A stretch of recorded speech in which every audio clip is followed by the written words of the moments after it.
ជំនាន់សង្គ្រាមតែគេយកកំភ្លើងធំមកដាក់លើនឹងក៏ប៉ុន្តែឥឡូវនេះគឺកំភ្លើងធំគេយកចុះទៅក្រោមវិញហើយរណ្ដៅដែលសទាំងអស់នេះសិតតែកន្លែងគេមកគាស់កាយរកកំណត់ទាំងអស់ហើយលើថាគាស់បានទៀតហើយនៅខាងនោះយើងមានឃើញកឡោភាជដែលមានការោបែកបាក់នៅខាងនោះមានទៀតតែជាគាស់បាននៅខាងនោះអញ្ចឹងកន្លែងអស់នេះសិតតែជាកន្លែងប្រវត្តិសាស្ត្រទាំងអស់ដែលកាលពីជំនាន់សង្គ្រាមមានគេយកកន្លែងដាក់កំភ្លើងធំដាក់អីសម្រាប់ធ្វើសង្គ្រាមលើហ្នឹងអញ្ចឹងជនហោះធ្លាក់នៅខាងលើនោះយើងអត់ដឹងថាមូលហេតុធ្លាក់ខ្លួនឯងឬក៏ធ្លាក់ដោយសារគេបាញ់ទេព្រោះលើហ្នឹងមានកន្លែងសម្រាប់កំភ្លើងធំបាញ់ធ្លាក់យន្តហោះហ្នឹងដំណើរផ្សងព្រេងទៅកាន់កំពូលភ្នំអរ៉ាល់រយៈពេលមួយយប់2ថ្ងៃភ្នំអរ៉ាល់ជាភ្នំមួយដែលមានកម្ពស់ខ្ពស់ជាងគេនៅក្នុងប្រទេសកម្ពុជាដែលមានកម្ពស់រហូតដល់1813ម៉ែត្រដែលយើងត្រូវដើរពីដំណាក់ទី1រហូតទៅដល់កំពូលភ្នំដែលមានចម្ងាយ7គីឡូម៉ែត្រហើយភ្នំអរ៉ាល់ក៏មានកន្លែងប្រវត្តិសាស្ត្រជាច្រើនដែលខ្ញុំបានទៅដល់ខ្លះនិងមិនទាន់បានទៅដល់ខ្លះភ្នំអរ៉ាល់មានកន្លែងយន្តហោះធ្លាក់ទី1កន្លែងយន្តហោះធ្លាក់ទី2កន្លែងយន្តហោះធ្លាក់ទី3ខ្នងរ៉ាដាដែលជាកន្លែងបាញ់កាំភ្លើងធំនិងជាកន្លែងដែលគេទៅកាប់គាស់ស្វែងរកកំណប់ហើយឡើងភ្នំអរ៉ាល់ជើងនេះយើងមានសមាជិកចំនួន17នាក់និងមានសមាជិកថ្មីខ្លះដែលពួកគាត់មិនធ្លាប់សូម្បីតែឡើងភ្នំអញ្ចឹងហើយការធ្វើដំណើរដើរឡើងភ្នំយើងមានការយឺតយ៉ាវបន្តិចតែពួកយើងនៅតែទៅដល់គោលដៅដែលពួកយើងបានគ្រោងទុកគឺត្រូវទៅបោះតង់នៅលើកំពូលភ្នំអរ៉ាល់តែម្ដងអញ្ចឹងតោះទៅមើលពីសកម្មភាពនៃការដើរឡើងភ្នំរយៈពេលមួយយប់2ថ្ងៃតាំងពីដើមរហូតដល់ចប់ជាមួយខ្ញុំអញ្ចឹងយើងចាប់ផ្ដើមហូបបាយនាំក្មេងៗហូបបាយបាយមិនគេបងក្មេងអីបងអញ្ចឹងឥឡូវនេះម៉ោង6ជាងហើយពួកយើងកំពុងរៀបចំចេញដំណើរជិះគោយន្តដើម្បីទៅកាន់ជើងភ្នំសមាជិកយើងមានចំនួន17នាក់អញ្ចឹងតង្កាយ3នាក់ទាំងអស់20នាក់có phải khi bụng bút không? Ôi, con nó mà rau.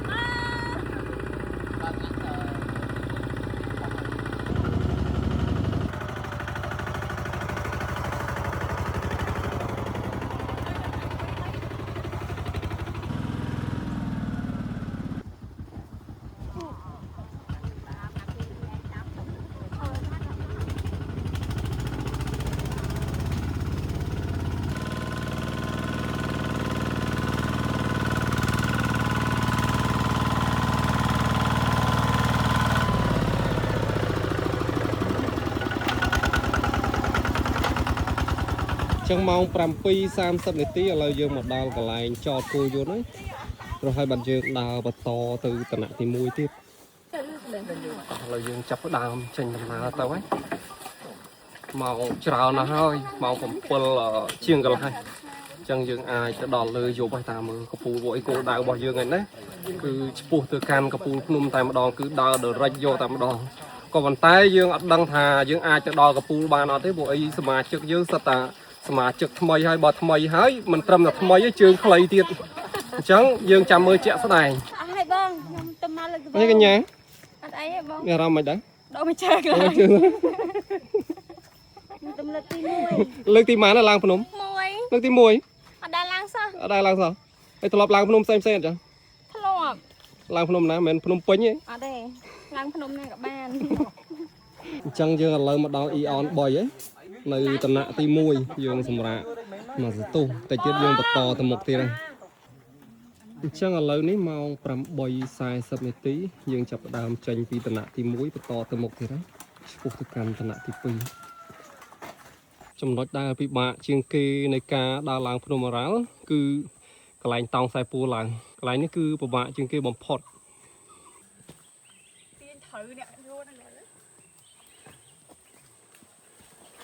អញ្ចឹងដល់ពេលដែលយើងឡើងមកដល់ខាងលើបន្តិចគឺយើងអាចមើលទៅក្រោមឃើញវាលស្អាតនៅកន្លែងតោងខ្សែពួរឡើងអូយបងតែថ្លៃដែរយឺតម៉ែខ្ញុំតែចាំគ្នាខ្ញុំតឲ្យអ្នកដើរមុនតាមពិតទៅខ្ញុំឃើញជើងខ្លីៗខ្ញុំអត់ហ៊ានដើរបខំខ្លាចចំពប់ជើងដួលបងមានអារម្មណ៍មិនដែរម្ដងហ្នឹងបាយជាងនៅផ្ទះបងបាយជាងនៅផ្ទះចាអូថ្ងៃក្រោយមកទៀតនេះចាំមកយើងទៅផ្ទះវិញដល់លើទៅកាន់និយាយទៀតចឹងឥឡូវនេះយើងដើរបានចម្ងាយ1គីឡូម៉ែត្រហើយនៅ6គីឡូម៉ែត្រទៀតទើបយើងដល់កំពូលចឹងឥឡូវនេះយើងបានមកដល់គីឡូទី2ហើយយើងបន្តទៅមុខទៀតដើម្បីឆ្ពោះទៅដំណាក់ទី2 เราយើងនាំគ្នាឈប់សម្រាប់ហូបបាយសិន មិនដល់ទៅបាយគេធ្វើមកវាយអរេគិតមកអូនឈប់អានេះមកទេអីបើចេះញ៉ាំហល់បើហុកនេះមានប្រកាបគ្រាប់នេះហ៎ខ្ញុំដាក់មកទេគ្រាប់ទាំងមួយនេះណាកុំបានទីមកទេក៏មិននិយាយប្រុសចឹងហ៎អញ្ចឹងស្រួយគ្នាពីមុនបាន10ដល់ពេលខ្ញុំមិនថាខ្ញុំតែខ្ញុំពេញប្រវត្តិបានមកឥឡូវយើងបន្តទៅមុខទៀតឆ្ពោះទៅកាន់ដំណាក់ទី2បន្ទាប់ពីហូបបាយរួចដើម្បីយកកម្លាំងអញ្ចឹងខ្ញុំមកដល់គីឡូទី3ហើយអញ្ចឹងកំពូលភ្នំ7គីឡូឥឡូវយើងឡើងបាន3គីឡូនៅ4គីឡូទៀតជិតដល់ដំណាក់ទី2ឥឡូវមេឃភ្លៀងចាប់ដើមចេះចោះអាប់ហើយមេឃ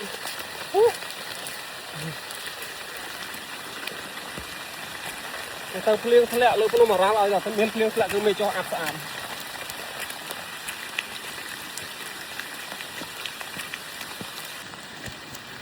ចឹងឥឡូវខ្ញុំមកដល់ដំណាក់ទី2បង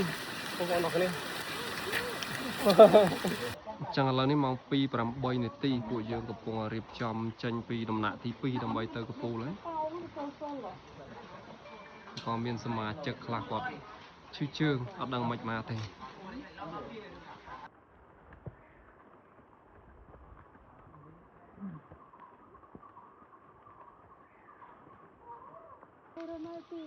ចឹងឥឡូវយើងមកដល់បាន4គីឡូហើយនៅ3គីឡូទៀតគឺយើងដល់កំពូលហើយ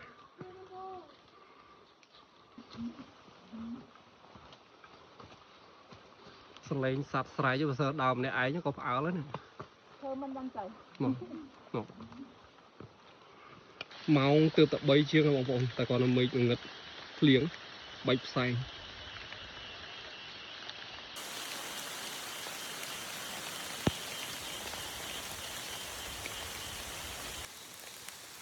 ទៅភ្លៀងមកមិនទាន់បើអត់ទាន់ជោគ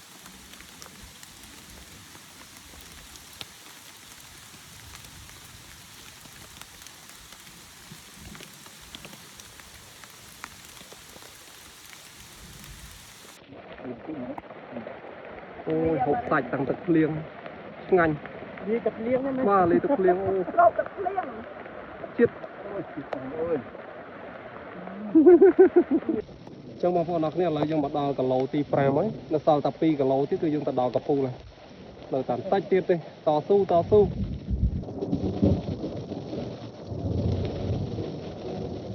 ព្រឹកមិញបងប្អូនអរគ្នាឃើញខ្ញុំថ្លឹងគីឡូ19គីឡូជាងក៏ប៉ុន្តែឥឡូវនេះទៀបផុតក៏23ទៅ25គីឡូដែរចឹងបងប្អូនអរគ្នាយើងមកដល់គីឡូទី6ចឹងនៅតែ1គីឡូទៀតយើងទៅដល់កំពូលភ្នំអរ៉ាល់ចិត្តជោគជ័យអីវ៉ាន់20គីឡូជាងចឹងម៉ោង5:58នាទីយើងមកដល់ដើមឈើអាវតានិយាយទៅកន្លែងនេះឥឡូវគេដាក់ឈ្មោះចឹងដើមឈើអាវតា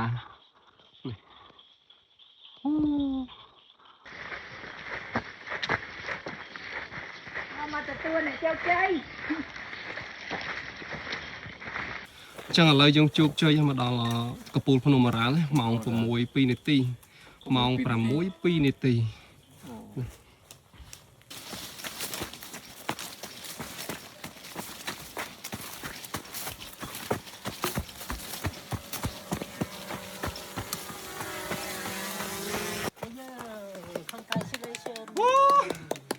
đại ban bong bóng cái đà ruồi chúc chơi chúc chơi không chúc chơi ơi có phây cái lâu chưaបងប្អូនអរគ្នាឥឡូវកំពុងតែរៀបចំហូបបាយនៅលើកំពូលភ្នំអរ៉ាល់មើលមុខដល់ឆ្ងាញ់អត់ទេណាយកទៅពាក់កណ្ដាលគឺញ៉ាំគ្នាចឹងយើងរៀងពិបាកបន្តិចដោយសារតែដាំបាយពីតំណទី2យកមកកំពូលឥឡូវយើងច្រកថងជួយจะดักรถไม่เนี่ยห้องไอ้ห้องจังเอากี่เหรอจังเอาอีกโอ้ยหันหมอมาหันหมอมามาเสียมา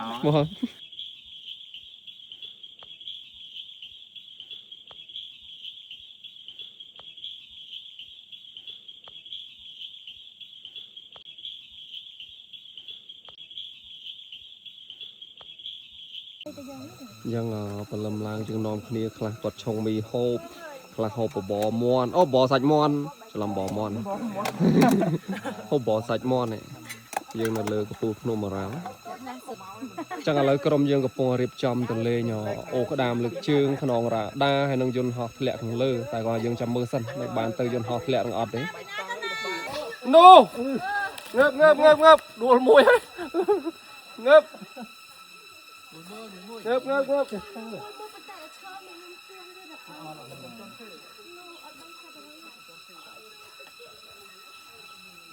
មកយ៉ាអីហ៎មកយ៉ាអូនមកយ៉ាអីតាមចង់ផ្សាយទៅតិចតួចទេតែវាមកហើយយើងមិនផ្សាយវាថាមិនផ្សាយអត់អីឆ្ងាយបែបដងមិនតែមានអារម្មណ៍មិនដែរម្ដងសបាយបងមិនសមខ្ញុំចង់យំតែឥឡូវខ្ញុំលែងយំមិនសបាយវិញអាចមានជើងក្រោយចុះតាមមើលសុំគិតមើលសិនចឹងឥឡូវនេះយើងកំពុងនាំគ្នាធ្វើដំណើរទៅខ្នងរ៉ាដា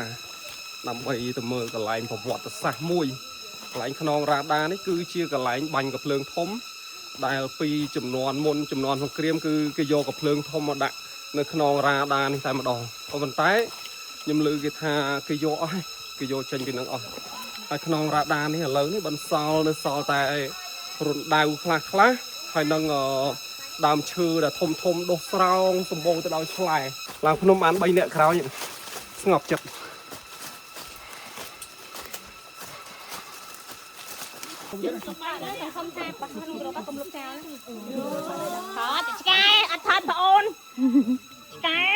ចឹងយើងមកជិតដល់ខ្នងរ៉ាដាមានខ្លងថតស្អាតទៅច្រើនឥឡូវពួកគាត់កំពុងនាំទៅថតទៅទម្រាំដល់ខ្នងរ៉ាដាទៀតរត់ទៅស្អាតទៀត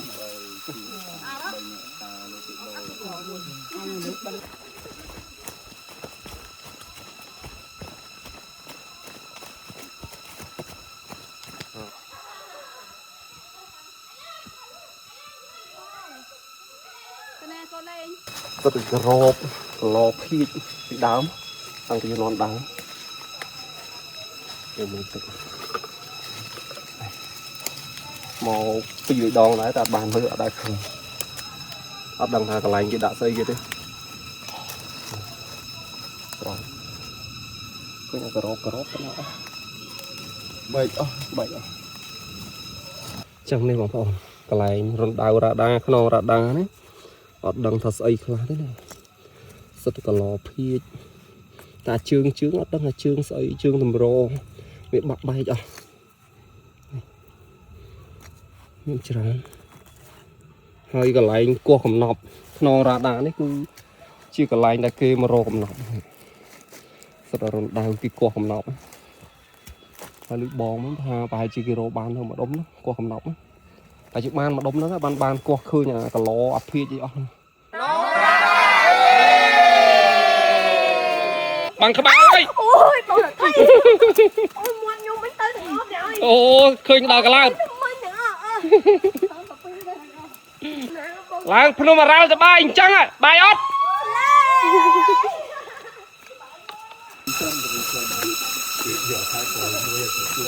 យើងងំទៅដល់ធ្វើដំណើរទៅ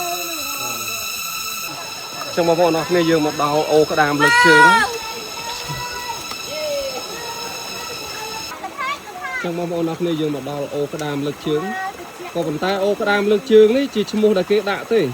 ខ្ញុំក៏មានឈ្មោះមួយដែរកន្លែងហ្នឹងឈ្មោះរបស់ខ្ញុំគឺអូគូតមួយគ្នាខ្ញុំមកអូគូតនឹងរហូតដល់ចឹងទៅយើងដាក់ឈ្មោះអូគូត